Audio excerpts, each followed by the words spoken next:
Money has a way of revealing people's true colors. I learned this the hard way when my husband Miles showed me exactly who he was, not through his words, but through his actions toward my mother. The day he fired her from watching our kids, he didn't just break her heart, he shattered my faith in him. But sometimes, the best lessons come from letting someone experience exactly what they've taken for granted. Here's how it all started. "We need another baby," Miles said one evening, his eyes gleaming with excitement as he helped me load the dishwasher. "Just imagine Evie with a little sister or brother. Don't you want that for her?" I placed the last plate in the rack, trying to ignore the way my stomach tightened at his words. "I'm happy with just Evie. She's perfect as she is. Come on, Jenny." He dried his hands and hugged me from behind. "I always dreamed of having a big family. Remember how lonely I was as an only child?" He reached for my hand. "I promise I'll help more. You won't have to do it alone." "You say that now, but I mean it. Every diaper change, every late night feeding. I'll be there. Trust me. Like you were there last night when Evie had a fever?" His face fell. "That was different. I had the quarterly report due." "There's always something, Miles. This time will be different," he insisted, pulling me close. "Whatever happens, we're in this together. I want us to give Evie the gift of a sibling.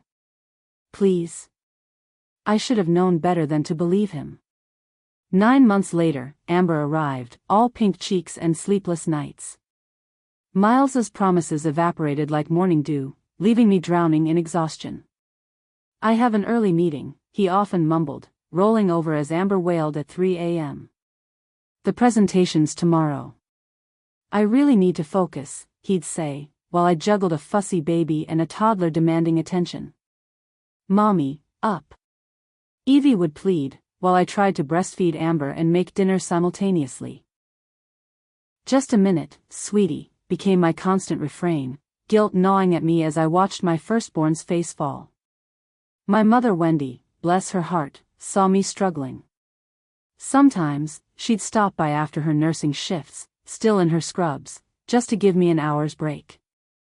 "Jennifer, honey, let me help," she said one day, watching me try to feed Amber while Evie tugged at my shirt. "I could take early retirement and watch the girls while you two work." "Mom, I can't ask you to quit your nursing job. You love it." "You're not asking. I'm offering." She scooped up Evie, who immediately snuggled into her embrace. "Besides, what's more important than family? And frankly, honey, you look like you haven't slept in weeks." "We'd have to pay you," I insisted. "It's only fair." $3,000 a month would work," she said.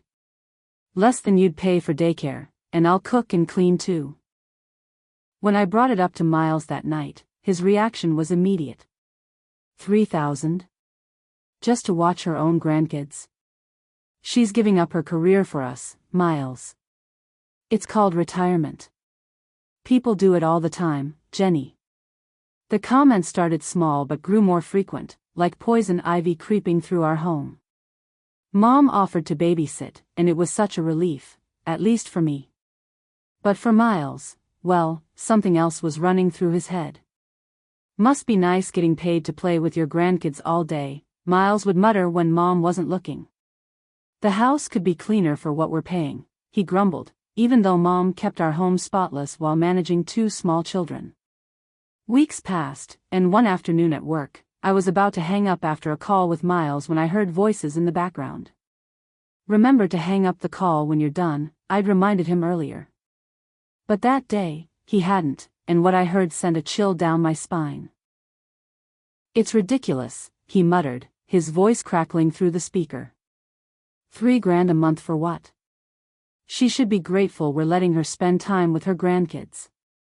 I froze, my blood turning to ice as I heard footsteps in the background, then my mother's voice singing softly to Amber. "We appreciate everything you've done, Wendy," Miles said, his tone formal and cold. "But we've decided it's best for you to, move on." "Move on?" Mom's voice wavered slightly. It's just, frankly, it's not fair to keep paying you when daycare is a more cost-effective solution. The silence that followed was deafening. Then, quietly, Mom said, if that's what you both want.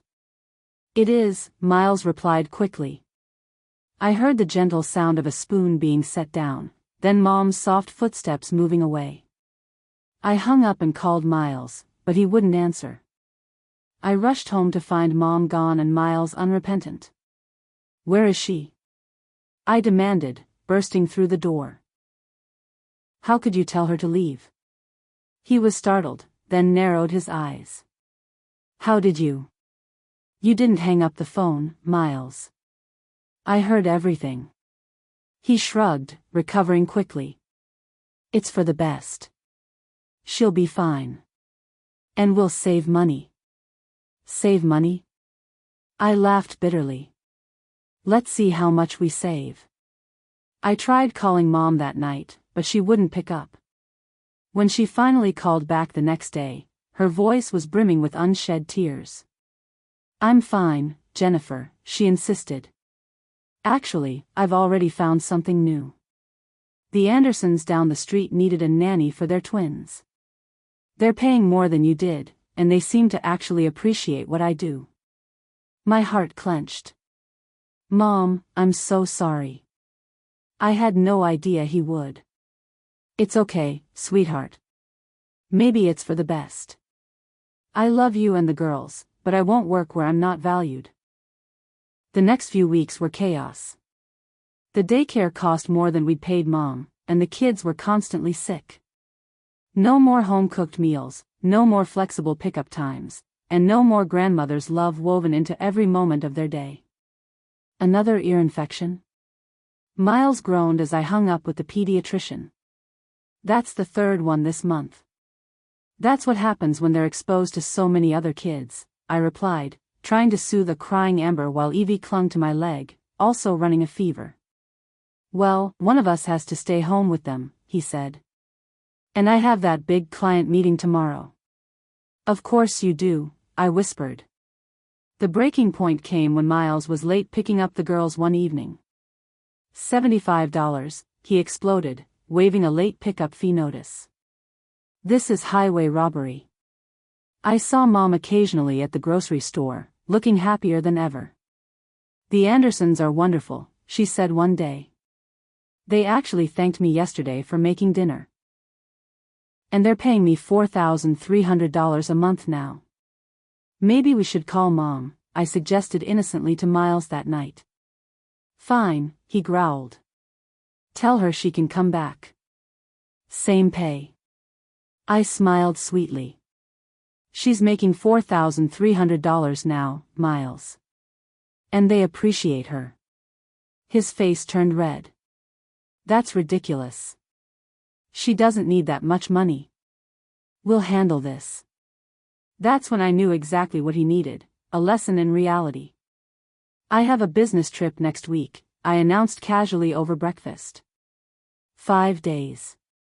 I've already cleared it with your boss, you have the time off to watch the kids. What? But I can't. Sure you can. It's just watching kids all day. How hard could it be? After all, it's a privilege to spend time with your children, right? I packed my bags for the spa resort I'd booked, leaving Miles a detailed schedule of the girls' routines. Don't worry, I said, kissing his cheek. You've got this. His messages started rolling in by day 2. How do you get Amber to eat her vegetables? Evie won't stop crying about her pink cup. The washing machine is making weird noises. Please call me back. I haven't slept in 48 hours. How does your mom do this all day? Please come back. I'm sorry. I turned off my phone and ordered another massage. When I finally returned home, the house looked like a tornado had hit it. Toys littered every surface, dishes filled the sink, and laundry overflowed from the hampers. Miles sat on the couch, unshaven and hollow-eyed, surrounded by chaos. Both girls were eating cereal straight from the box. Your mother, he said hoarsely, is a saint. I set down my bags. Oh. I was wrong. So wrong. He ran his hands through his greasy hair. I'll apologize to her. Whatever she wants to be paid, it's worth it. More than worth it. Please, just ask her to come back. And I'm sorry. To you. To her. To everyone. He looked up at me, eyes red-rimmed. I get it now. I really get it. I had no idea how much work it was. How she managed to keep the house clean and cook meals and take care of them. I couldn't even get them to nap at the same time. The Andersons really appreciate her, I said pointedly. They thank her for dinner. They respect her experience. They pay her what she's worth. I'll do better, he promised. I'll match what they're paying. More, even. And I'll never take her for granted again.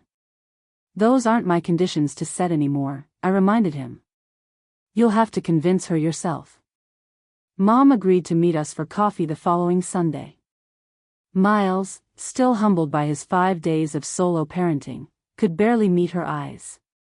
Wendy, his voice cracked. I was wrong. So wrong. The way I treated you, there's no excuse. Mom stirred her coffee slowly. No, there isn't. I understand now what you do.